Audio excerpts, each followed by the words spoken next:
Under a collapsed beam half covered in ash, a 6-month-old German Shepherd puppy was still breathing.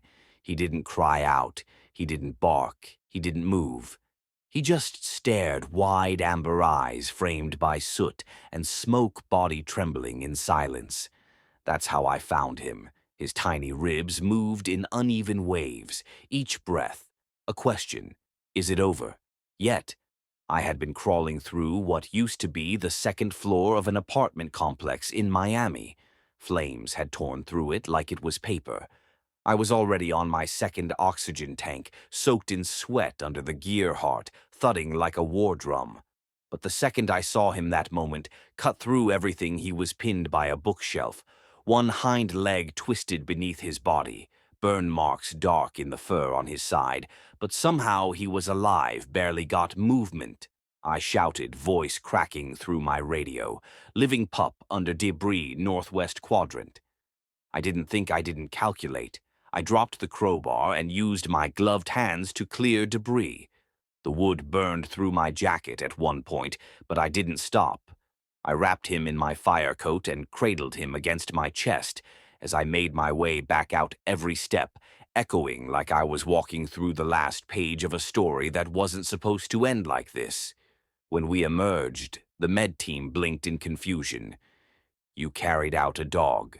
Not just any dog. I said he waited for someone. That was the first time I looked down at him and whispered the name that came from somewhere. I still don't understand. Hank. I said, hang in there. Hank. He blinked slowly. Maybe it meant nothing, but I like to think he heard it at the clinic. They told me not to get my hopes up. Severe dehydration, smoke inhalation first, degree burns on his leg and belly. Even if he pulls through, the vet warned he's going to have a long, hard road. I signed every paper they gave me, took responsibility, paid up front, told them to call me the moment he moved. They called at 2:17 a.m. He lifted his head. The vet whispered. I didn't sleep after that. In the morning, I visited before my shift. He was in a small recovery crate, hooked up to fluids, a light wrap around his chest, still weak, still silent, but he was watching me. Not the way dogs usually do, not with tail wags or hopeful eyes. It was something deeper, like he didn't understand why, but he remembered who. I didn't touch him. I just sat on the floor beside the crate and stayed that day. I told the captain I was taking leave. You just came back, he said, meaning after I lost Marco, my partner. I need this. I said he needs this. I didn't explain more, didn't have to. Grief had wrapped around my life like smoke. I couldn't clear, and somehow this tiny, scorched, silent dog had become the only thing that made me feel like I wasn't still burning from the inside out. Hank had survived fire. Now it was my turn. The first week was all routines. Meds at 6, supervised standing at 9 a.m. bandage, check at noon, repeat. The clinic, staff were kind but stretched thin. I ended up staying 12 hours a day, sitting beside his crate, learning the rhythm of his breath, waiting for any sign he was choosing to stay. He didn't bark. Not once. He didn't whine either, just watched, alert, silent, and strangely present. It was the way he locked eyes with people not looking at you but through you. The vete called him a little ghost, like he'd already crossed some line and come back. Half changed, but I didn't see a ghost. I saw something trying to rebuild itself. One breath at a time. On day 4, he stood wobbly like a newborn deer, back legs trembling under the weight. But he did it, just looked at me, pulled himself upright and stood. No drama, no sound, just a decision. When I whispered, "Good boy," something flickered behind his eyes that night. I bought a bed for him, not a crate, not a pad, a proper bed, orthopedic foam, soft fleece, low edge so he could climb in. When I brought it in the next morning, he sniffed it once and collapsed onto it. Without hesitation, he didn't need an invitation. He knew it was his. 2 days later, the vet cleared him for home. Rest, still fragile, she said. But he trusts you, that's worth more than any medication. I wrapped him in a blanket and carried him to my truck. He didn't panic, no trembling, no hesitation. He just leaned into me, head resting under my chin. Driving home, I realized I hadn't turned the radio on. Didn't need it. His breathing filled the silence better than any music.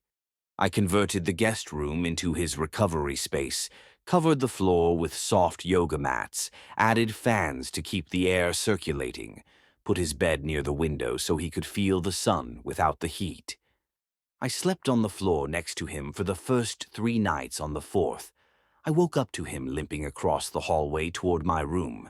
He stood there, chest heaving, one paw slightly lifted, eyes locked on mine. I didn't move.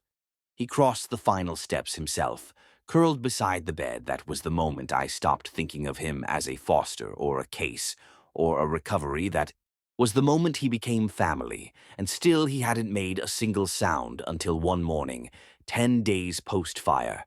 I stepped out to take a phone call. When I came back inside, I heard it, a low, short bark, not panicked, not loud, just present. He was sitting by the door, ears perked as if to say, "Where'd you go?" I knelt beside him, hand on his chest. "You bark now, huh?" He looked away, almost like he was embarrassed. I laughed, the first real laugh since Marco died. "You can bark all you want. Hank, you earned it." And I meant it. He'd walked out of fire now. He was learning to speak again, one sound at a time. I started taking Hank outside in short intervals, always early mornings or just after sunset when the heat wasn't too brutal. His burned legs still stiffened, especially on humid days, but he never resisted. He walked with quiet determination, like every step was part of something bigger. He hadn't yet explained to me one morning. Just before dawn, he paused at the edge of the sidewalk and wouldn't move. I thought he was in pain, maybe tired, but then I followed his gaze across the street. A man was dragging an overloaded trash bin toward the curb. Hank didn't growl, he didn't crouch, but every muscle in his body tensed. He wasn't scared, he was assessing. Even with the burns, even with the healing wounds he was watching to protect. That was the first time I realized it wasn't just instinct, it was something deeper, a role he was already stepping into. Not as a pet, not even as a survivor, as a guardian. At our next checkup, the vet confirmed his recovery was ahead of schedule. She looked surprised, usually with trauma. Like his, they either shut down or lash out. She said he's doing neither. He's absorbing. I said like he knows this isn't the end. She smiled, but the start of something. After that visit, we stopped by my station just to say hello. The guys didn't know what to expect. I hadn't brought anyone around since Marco passed. Most of them thought I wasn't ready. And maybe they were right. But when Hank walked in the room, shifted, he limped a little still, favoring the healing leg. But he moved through the garage like he'd been there before. He sniffed the boots. The hoses paused near the big red engine, and then he did something that stopped everyone cold. He lay down right where Marco's locker used to be. Didn't bark, didn't whine, just lowered himself and let out the softest exhale, like the weight of something we all carried had just been shared. No one spoke for a long time. Then Tyler, one of the rookies, knelt beside him and whispered, "You're welcome here, buddy." From that day on, Hank became part of the station. He wasn't on duty, wasn't certified, but he was there every morning before shift. He'd sit in the courtyard and watch the sunrise with me. At night, he would patrol the engine bay on his own, slow circuit checking corners, sniffing gear, stopping at the kitchen door for a treat. He hadn't been offered yet. We didn't need to give him orders. He already understood his job, not with obedience, but with presence. Not with training, but with something deeper, a need to restore what fire had taken from both of us. I didn't realize how much he'd become part of the team until the first school visit. It was routine. A fire safety day at a local elementary. I wasn't planning to bring. Hank didn't think it was time, but that morning, He sat by the truck door, wouldn't move, just stared. So I took him. Kids don't pretend around dogs. They either feel safe or they don't. When Hank entered the classroom, they went silent. And then one by one they moved toward him. He let them touch him. Didn't flinch once, even when a little girl traced the scar down his side. "What happened to him?" one boy asked. "He went through a fire," I said. "Did he save anyone?" "Not yet," I replied, "but he will a week after that first school visit." The station officially made Hank part of the team. He didn't have a badge, not yet, but he had a job every morning while we checked gear and ran drills. Hank walked the floor like he belonged there. He didn't chase anyone, didn't bark, didn't beg for treats. He simply existed with purpose. He watched the way we moved, learned what happened when the tones dropped, memorized our patterns, who rolled hoses fastest, who triple-checked the oxygen tanks, who liked coffee before a call. The chief gave him a soft vest with a simple patch, fire support. Hank wore it like armor. One morning I was in the garage wiping down engine 27 when I heard the low thump of paws on metal. Hank had jumped up onto the back step of the rig, not inside, just standing there looking straight ahead. The others laughed, took photos, but I saw something different. He wasn't playing. He was waiting for what? I didn't know, yet that same week I started training him on scent and voice cues. Not full canine work, nothing tactical, just trust building. I'd hide behind walls. Call his name, he always found me.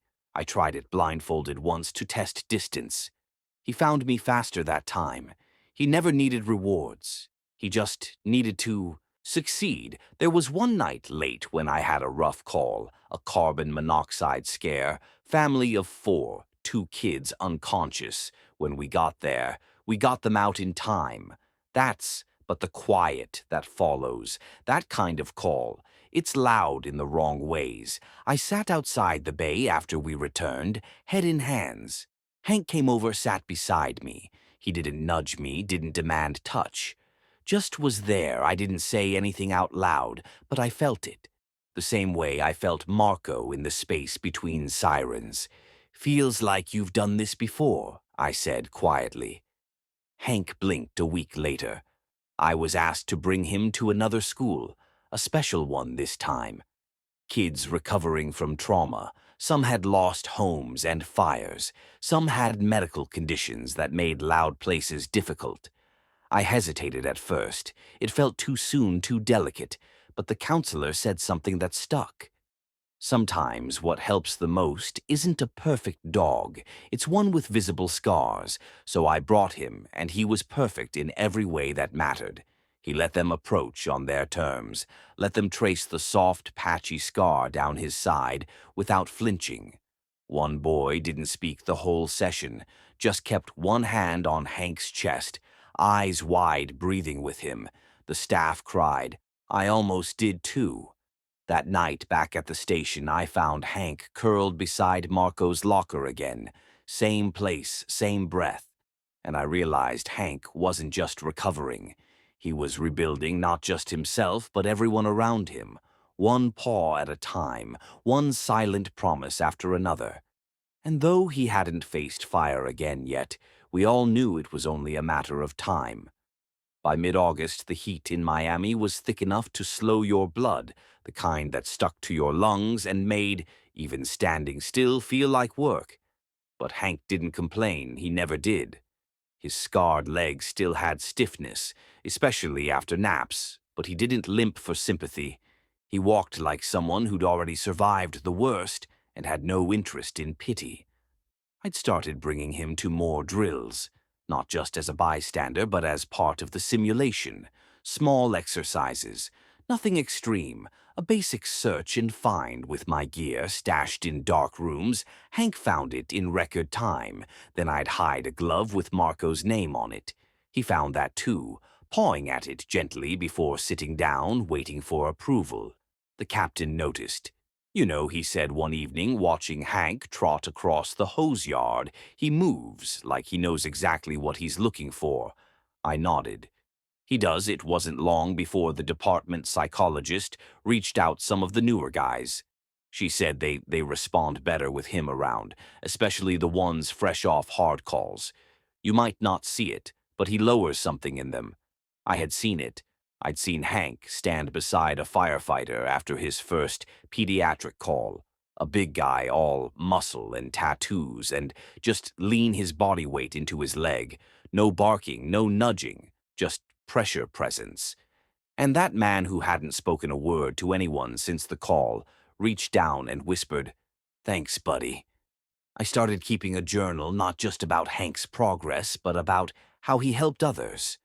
One page read, July 30th, Hank stood beside Morales for 22 minutes. Didn't move, just stayed. Morales talked after. Another said, August 3rd, Hank woke me up from a nightmare by placing both front paws on my chest. He didn't bark, just looked at me. That was enough. He wasn't just healing, he was becoming medicine. Still, I didn't know how he'd respond to real danger again. We kept him out of active calls for obvious reasons. His lungs had healed, but fire takes more than air. It burns trust, too. Then came the overnight drill. It was a simulation at a decommissioned high school on the edge of the city. Full building staged smoke, recorded cries designed to stress us into remembering how to stay calm.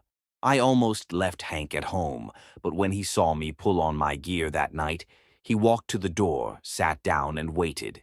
I brought him during the drill. I kept him on a long lead while I moved through the smoke chamber. He stayed low, followed my pace, eyes alert but not afraid. We reached a hallway staged with overturned chairs and a baby doll planted under a desk. I crouched beside it, radioed the fake rescue, and gave Hank the signal. We'd practiced a soft two-tone whistle. He froze, then moved, not toward the doll, but toward the next room. He stood by the door and barked, once sharp, focused. I checked there wasn't supposed to be anything there, but behind a file cabinet was a firefighter who had passed out from heat. Stress, it wasn't part of the plan. This wasn't pretend Hank had found him. We pulled him out, got him water, and within minutes he was stable again. No one said anything for a while. Then the chief turned to me and said, "Get him certified, he's ready." I looked down at Hank. He sat there, calm, ears up, tongue slightly out. Not proud, not boastful, just ready. Later that night, when we got home, he curled up on the foot of my bed like always, but I didn't sleep. I just watched him breathe, steady, certain like a dog, who knew he'd earned the next chapter. The next morning I woke to the scent of warm air and the distant rumble of another engine call, not ours. This time Hank was already awake, sitting near the window, head tilted slightly as if he could hear something I couldn't. Light broke across his shoulders like a badge. He didn't move until I stood up, and then, like clockwork, he followed me through our usual routine. Slow stretch, water bowl, short walk. But that day, something shifted inside me. It wasn't about Hank. It was me for weeks. I'd buried it, pushed down the flashbacks, the dreams. The guilt losing Marco wasn't just losing a partner. It was losing a part of who I was at my core. We were supposed to be the pair that lasted.